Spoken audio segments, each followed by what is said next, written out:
Top 5 advice देना चाहो prelims पे तो आप आराम से कॉल कर पाओ जो भी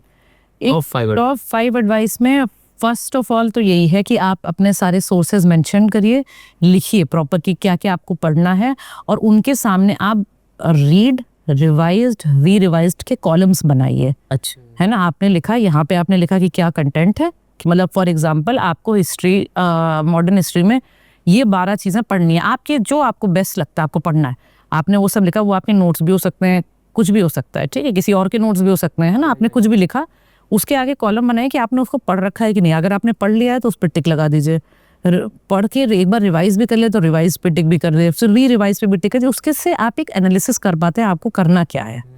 दूसरा मोस्ट इंपॉर्टेंट चीज़ होती है टेस्ट पेपर्स। जब आपने ये करा, टेस्ट पेपर्स में लोग मिस्टेक क्या करते हैं कि करते हैं तो रैंडमली लगाते हैं अपने मन से कि आज मैंने ना हिस्ट्री रिवाइज करी तो मैं हिस्ट्री को लगा लूंगा, पॉलिटी रिवाइज के लिए पॉलिटी को लगा दूंगा, सेक्शन वाइज छोड़ो, तुम पेपर लगाना कला है वो उसको लगाना शुरू करो। एक ब्रॉड आपने पढ़ लिया ना, बस एक मोटा मोटा आपको अंदाजा है, आपने अच्छे से पढ़ रखा है, आप पेपर 1 से लेकर 35-40 जितने भी पेपर्स हैं लगाइए,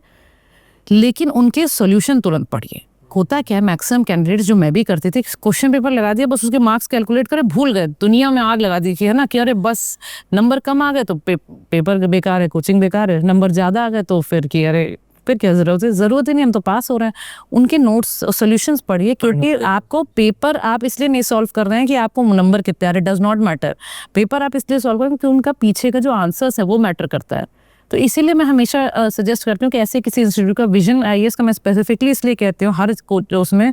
कि कोई उनसे और कोई रिलेशन नहीं मेरा, बस ये है कि इतना अच्छा आंसर्स लिखते हैं वो पीछे, नहीं पढ़े कि इट इज़ मोस्ट इम्पॉर्टेंट कि आप वो पढ़ें।